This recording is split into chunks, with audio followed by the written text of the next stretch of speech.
2025 বাজেটৰ পৰা আমি কি শিক্ষা লাভ কৰিছোঁ? উচিত প্ৰত্যুত্তৰ। যদি আপুনি চৰকাৰক প্ৰশ্ন কৰে তেন্তে চৰকাৰ নত হ'ব লাগিবই।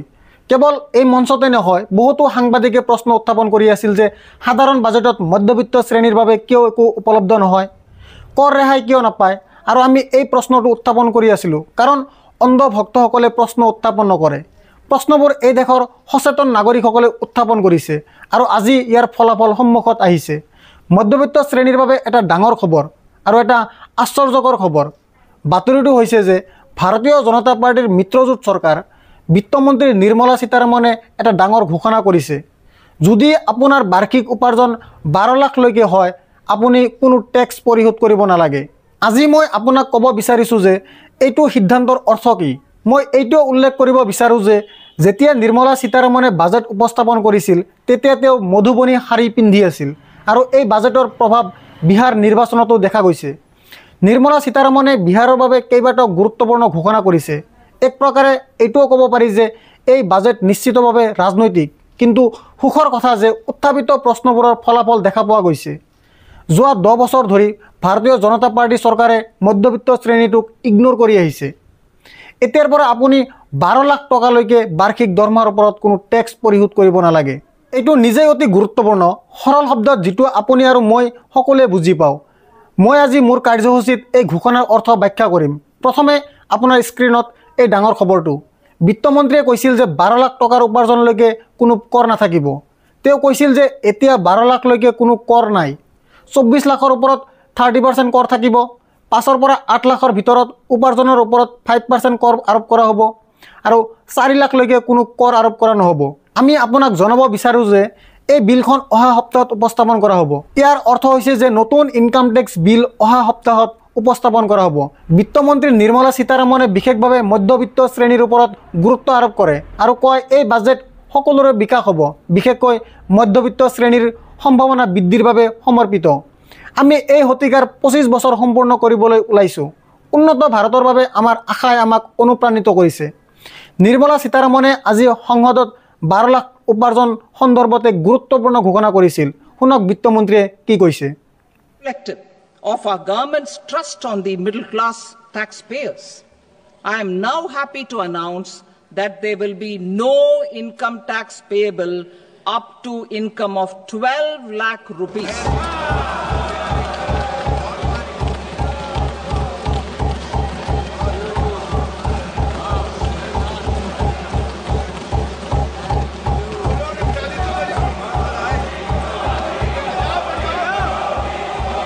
এতিয়া মই পৰিসংখ্যাৰ জৰিয়তে আপোনাক সৰল শব্দত বুজাব বিচাৰোঁ।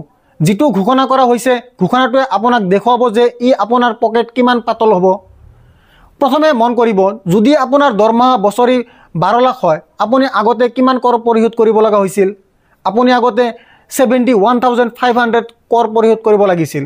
এতিয়া নতুন ঘোষণাৰ অধীনত আপুনি কোনো কৰ পৰিশোধ কৰিব নালাগে। ইয়াৰ অৰ্থ হৈছে আপুনি 71,500ৰ ভিতৰত লাভান্বিত হৈছে। যদি আপোনাৰ দৰমহা 13 লাখ হয়, আপুনি আগতে 88,400 কৰ পৰিশোধ কৰিব লাগিছিল। এতিয়া আপুনি 66,300 কৰ পৰিশোধ কৰিব লাগিব। অৰ্থাৎ এতিয়া আপোনাৰ বাৰ্ষিক লাভালাভ 22,100। যদি আপোনাৰ বাৰ্ষিক উপাৰ্জন 15 লাখ হয়, আপুনি আগতে 1,30,000 কৰ পৰিশোধ কৰিছিল। এতিয়া আপুনি 97,500 কৰ পৰিশোধ কৰিব লাগিব। অৰ্থাৎ 32,500 লাভালাভ। যদি আপোনাৰ দৰমহা 17 লাখ হয়, আপুনি আগতে 1,84,600 টকা কৰ পৰিশোধ কৰিছিল। এতিয়া আপুনি 1,30,000 কৰ পৰিশোধ কৰিছে। অৰ্থাৎ আপুনি 54,600 টকা লাভালাভ হৈছে। একেদৰে যদি আপোনাৰ দৰমহা 22 লাখ হয়, আপুনি আগতে 3,40,600 টকা কৰ পৰিশোধ কৰিছিল। এতিয়া আপুনি 2,40,500 টকা কৰ পৰিশোধ কৰিব লাগিব। ইয়াৰ অৰ্থ হৈছে আপোনাৰ 1 লাখৰ লাভান্বিত হৈছে। যদি আপোনাৰ দৰমহা বছৰি 25 লাখ হয়, আপুনি আগতে 4,34,200 টকাৰ কৰ পৰিশোধ কৰিছিল। এতিয়া আপুনি 3,19,800 টকাৰ কৰ পৰিশোধ কৰিছে। ইয়াৰ অৰ্থ হৈছে আপোনাৰ 1,14,400 টকা ছেভ হৈছে। ইয়াৰ উপৰি মই আপোনাক জনাওঁ যে কৰ স্লেববোৰ সলনি হৈছে। হয়, কৰৰ হাৰো সলনি হৈছে। আপোনাৰ স্ক্ৰীণত সৰল ভাষাত 0ৰ পৰা 4 লাখলৈকে উপাৰ্জনৰ কোনো কৰ লাভালাভ নাই। 4ৰ পৰা 8 লাখলৈ ই হৈছে 5%। 8ৰ পৰা 12 লাখলৈকে 10%। 16ৰ পৰা 20 লাখলৈকে 20% আৰু 20ৰ পৰা 24 লাখলৈকে 25% আৰু 24 লাখৰ ওপৰত 30% আয়কৰ স্লেব। যদি আপোনাৰ দৰমহা 12 লাখলৈকে হয় আপুনি সম্পূৰ্ণ কৰ ৰেহাই লাভ কৰিছে।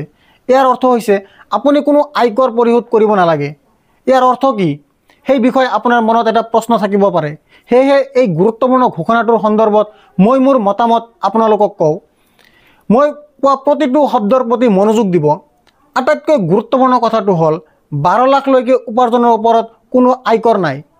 ই অৰ্থনীতিৰ ওপৰত প্ৰচণ্ড প্ৰভাৱ পেলাব পাৰে। এইটো কেৱল সাধাৰণ কৰদাতাক সকাহ দিয়াৰ বাবেই নহয়, ইয়াৰ পৰিৱৰ্তে ই মন্থৰ অৰ্থনীতিক উৎসাহ কৰিব পাৰে। অৰ্থনীতিবিদসকলে কৈছে যে ভাৰতত চাহিদাৰ অভাৱ আছে। মানুহৰ ওপৰত খৰচ কৰিবলৈ অধিক ধন থাকিব লাগে। ই উৎপাদন বৃদ্ধি কৰিব আৰু অৰ্থনীতি উন্নত কৰিব। যদি এই কৰ হ্ৰাসৰ সৈতে ক্ষুদ্ৰ ব্যৱসায়ীবোৰকো সঠিকভাৱে সমৰ্থন কৰা হয়, অৰ্থনীতিয়ে এক প্ৰচণ্ড বৃদ্ধি লাভ কৰিব।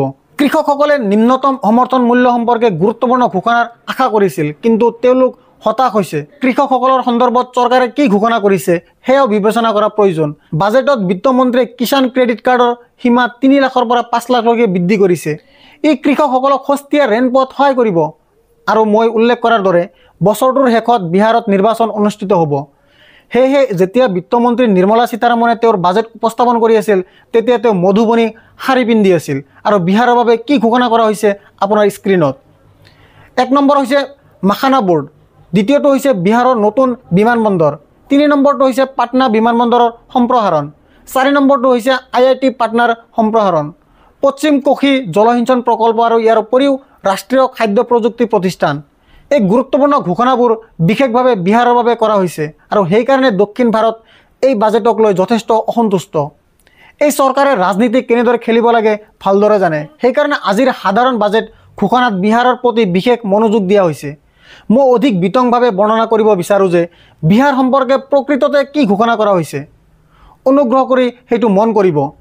বাজেট উপস্থাপন কৰোঁতে বিত্তমন্ত্ৰীয়ে বিহাৰৰ বাবে কেইবাটাও ঘোষণা কৰিছিল। খাদ্য খণ্ডক বিশেষ গুৰুত্ব দিয়া হ'ব। পূৰ্ণোদয় আঁচনিৰ অধীনত বিহাৰত এখন ৰাষ্ট্ৰীয় খাদ্য প্ৰযুক্তি আৰু ব্যৱস্থাপনা প্ৰতিষ্ঠানো উপস্থাপন কৰা হ'ব। খাদ্য প্ৰক্ৰিয়াকৰণৰ প্ৰশিক্ষণো প্ৰদান কৰা হ'ব। ইয়াৰ উপৰিও পাটনা বিমানবন্দৰ সম্প্ৰসাৰিত কৰা হ'ব। বিত্তমন্ত্ৰীৰ ঘোষণাবোৰ বিহাৰৰ বাবে ভাল খবৰ হিচাপে বিবেচিত হৈছে। বিহাৰত নিযুক্তিৰ যথেষ্ট অভাৱ আছে। গতিকে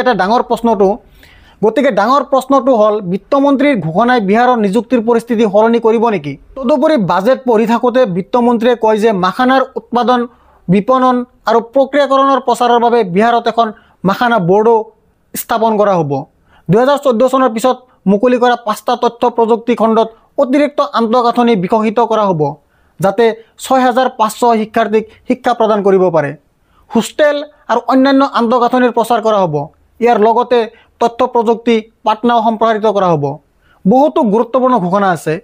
আজিৰ কাৰ্যসূচীটো এই বাজেটত কি ঘোষণা কৰা হৈছে তাৰ বাবে সম্পূৰ্ণৰূপে সমৰ্পিত। আন কি ঘোষণা কৰা হৈছে আমি ইয়াৰ প্ৰতি মনোযোগ দিব লাগিব। বীমা খণ্ডত বিদেশী বিনিয়োগৰ সীমা 74%ৰ পৰা 100%লৈ বৃদ্ধি কৰা হ'ব। কিষাণ ক্ৰেডিট কাৰ্ডৰ সীমা বৃদ্ধি কৰাৰ ঘোষণা কৰা হৈছে। মই উল্লেখ কৰাৰ দৰে ইয়াক 3 লাখৰ পৰা 5 লাখলৈকে বৃদ্ধি কৰা হৈছে। ৰাস্তাত সামগ্ৰী বিক্ৰী কৰা পথৰ বিক্ৰেতাসকলৰ বাবেও এক গুৰুত্বপূৰ্ণ ঘোষণা আছে। পথৰ বিক্ৰেতাসকলক আৰ্থিকভাৱে সহায় কৰিবলৈ 30,000 ক্ৰেডিট কাৰ্ড প্ৰদান কৰা হ'ব আৰু UPIৰ সৈতে সংযুক্ত কৰা হ'ব। শিশুসকলৰ মাজত বৈজ্ঞানিক চিন্তাধাৰা বিকাশ কৰিবলৈ বিদ্যালয়বোৰত অটল টিংকাৰিং লেব স্থাপন কৰা হ'ব। অহা 5 বছৰত সমগ্ৰ দেশতে এনে 50,000 লেব বনোৱা হ'ব আৰু ই 6500 শিক্ষাৰ্থীক শিক্ষা প্ৰদান কৰিব পাৰিব। ইয়াৰ উপৰিও সক্ষম অংগনবাদী পুষ্টি 2.0 পুষ্টিৰ বাবে এক সঠিক পৰিমাণ মুকলি কৰা হ'ব। ইয়াৰ অধীনত 40 কোটি শিশু উপকৃত হ'ব।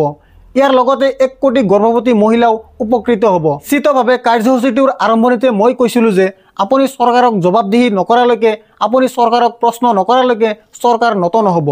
মধ্যবিত্ত শ্ৰেণীক এই চৰকাৰ দীৰ্ঘদিন ধৰি উপেক্ষা কৰিছিল। শেষত কম কৰ খণ্ডত তেওঁলোকক স্বীকাৰ কৰিব লগা হৈছে আৰু লগতে দীৰ্ঘম্যাদী প্ৰভাৱ থাকিব, ফলাফল থাকিব। ইণ্ডিয়া ষ্টৰীৰ পৰা মোৰ সম্পূৰ্ণ আশা আছে কেৱল নিৰ্মলা সীতাৰামনে উল্লেখ কৰা সবকা সাথ সবকা বিকাশৰ নীতি এই চৰকাৰে ৰূপায়ণ কৰে। বিশেষকৈ তাৰ ওপৰত মই ইয়াৰ বাবে আশা কৰোঁ। মুক্ত আৰু স্বতন্ত্ৰ সাংবাদিকতাক সমৰ্থন কৰক আৰু মোৰ অংশীদাৰ হওক অতি সহজে এই ফল বটনটো টিপক আৰু সত্যৰ এই যাত্ৰাত মোৰ লগত থাকক।